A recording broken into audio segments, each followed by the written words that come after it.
saudara-saudara, pembacaan kita hari ini telah saya pilih dari kitab 2 Timotius pasal yang kedua ayat 24 sampai dengan 26. Lembaga Alkitab Indonesia memberikan judul Panggilan untuk ikut menderita. Firman Tuhan, sedangkan seorang hamba Tuhan tidak boleh bertengkar, tetapi harus ramah terhadap semua orang. Ia harus cakap mengajar sabar, dan dengan lemah lembut menuntun orang yang suka melawan, sebab mungkin Tuhan memberikan kesempatan kepada mereka untuk bertobat dan memimpin mereka sehingga mereka mengenal kebenaran.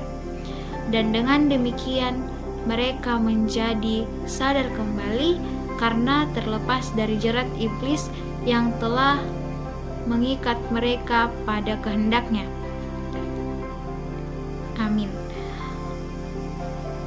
Dari pembacaan kita ini, saya telah memberikan sebuah tema, yaitu kesabaran. Hal pertama yang akan saya katakan ialah kita akan sulit untuk berbicara tentang kesabaran. Mengapa saya katakan demikian? Karena bagaimana kita mau berbicara tentang kesabaran kalau kita sendiri belum sabar?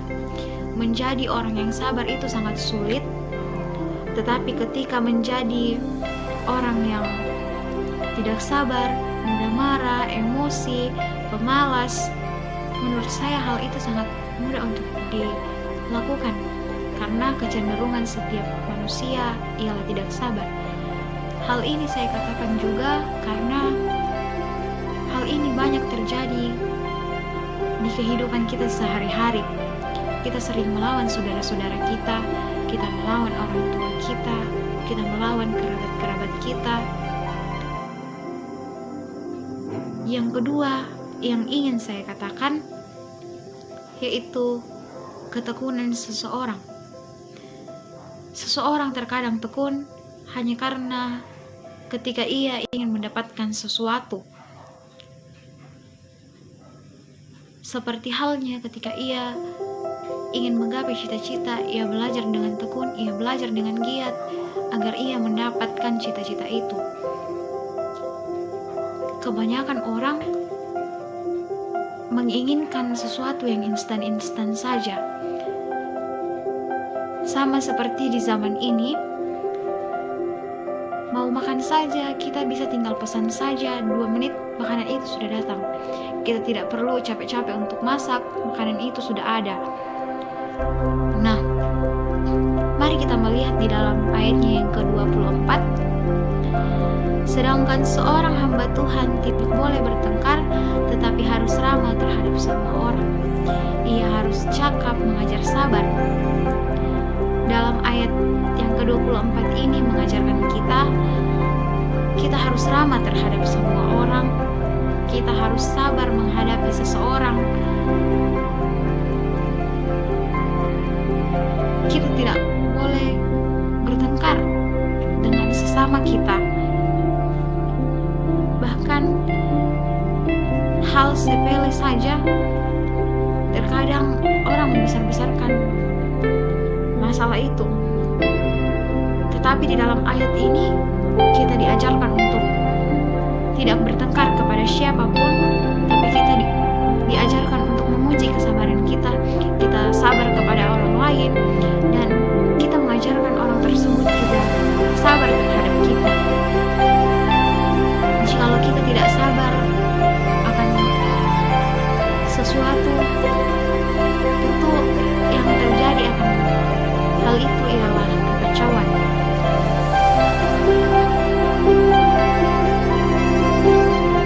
Dan yang kemudian di ayat yang ke-26 yaitu, dan dengan lemah lembut menuntun orang yang suka melawan, sebab mungkin Tuhan memberikan kesempatan kepada mereka untuk bertobat dan memimpin mereka sehingga mereka mengenal kebenaran. Ya, hal ini mengajarkan kita untuk lemah lembut. Kita menuntun orang yang suka melawan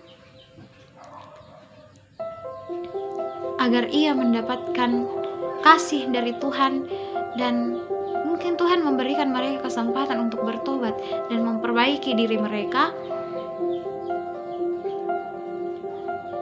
dan memimpin mereka ke jalan kebenaran. Ya, dari kedua ayat ini yang terpenting ialah kesabaran kita terhadap sesama kita. Dan dari ayat ini saya memiliki sebuah nats Alkitab yang dapat kita jadikan sebuah pelajaran, dan itu merupakan dan saya juga memiliki sebuah ilustrasi. Kolose pasal 3 ayat yang ke-13. Sabarlah kamu seorang terhadap yang lain, dan ampunilah seorang akan yang lain apabila yang seorang menaruh dendam terhadap yang lain. Sama seperti Tuhan telah mengampuni kamu, kamu perbuatlah juga demikian. Ya, dalam hal ayat ini meminta kita mengampuni seseorang akan yang lain, walaupun orang itu menaruh dendam kepada kita. Tuhan meminta kita untuk mengampuni dia. Ya, saya pernah mendengar sebuah ilustrasi. Kesabaran kita itu sangat diuji. Mengapa saya katakan kesabaran kita itu sangat diuji? Karena kesabaran itu tentu akan menghasilkan buah yang baik. Namun tentu ada hal-hal yang membuat kita gagal di dalam menggapai cita-cita kita. Hal ini kadang terintimidasi dari lingkungan kita. Entah itu dari lingkungan kerja kita, lingkungan sekolah, lingkungan kampus, dan bahkan hal ini terjadi di dalam dunia pelayanan.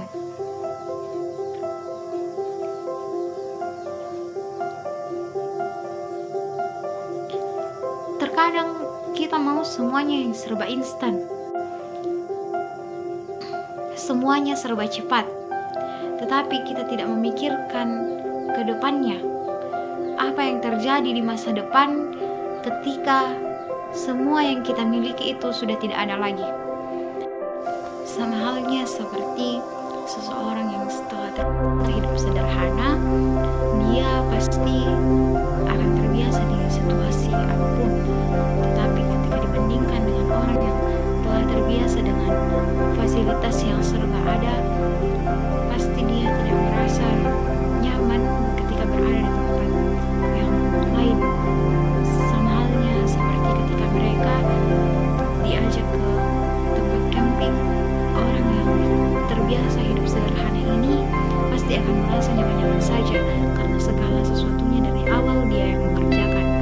Tetapi orang yang terlalu hidup dengan serba segala sesuatunya, hidup dengan kemewahan, tentu ia tidak akan merasa nyaman di tempat tersebut. Sama halnya ketika di tempat camping, dia harus ke sungai mengambil air, lalu dia datang ke tempat perkemahan untuk memasak air tersebut. Lalu dia merasa situasi itu sangat lambat prosesnya. Tentu dia merasa tidak nyaman di tempat itu. Dia berusaha mencari-cari alasan untuk berusaha cepat pergi dari tempat tersebut agar dia tidak merasakan lagi kenyamanan tidak terbiasa dia rasakan.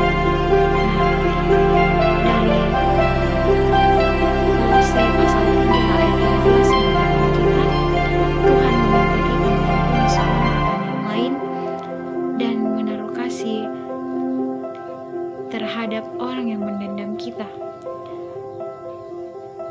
Maka pertanyaannya adalah, bagaimana kita mau melakukan hal itu?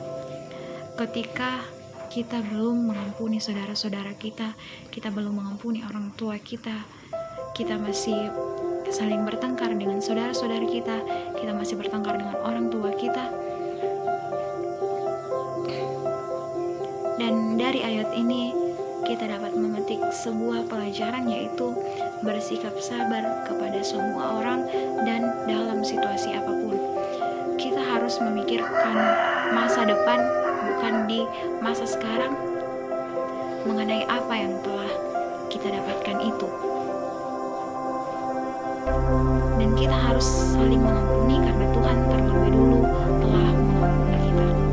Ya, yang berikut yang saya mau katakan ialah banyak orang tidak menyadari tentang dirinya, apakah dia itu sudah sabar atau belum. Nah, kalau kita mau tahu tentang diri kita sebenarnya apakah kita itu sudah sabar atau belum, tentu kita akan bertanya kepada orang lain, apakah saya ini sudah sabar menurut kamu? Tapi sebelumnya orang-orang yang kita tanya itu tentunya orang yang sudah kita kenal ya.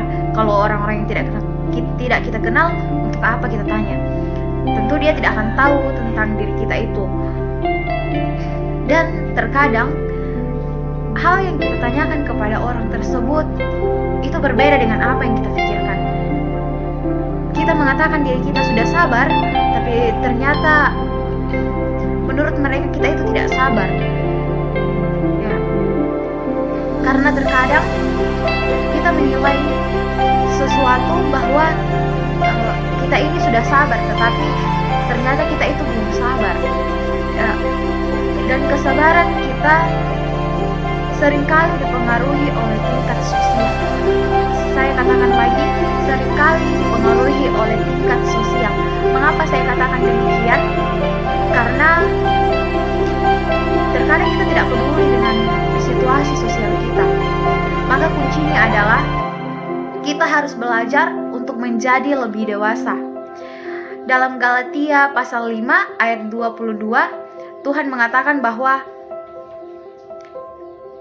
kesabaran adalah bahagian dari buah roh. Kita harus peduli dengan status sosial, kita harus peduli dengan hal yang membuat kita kecewa. Tetapi satu, kita harus terus bersabar karena itu sangat penting dalam menjalankan hidup kita. Amin.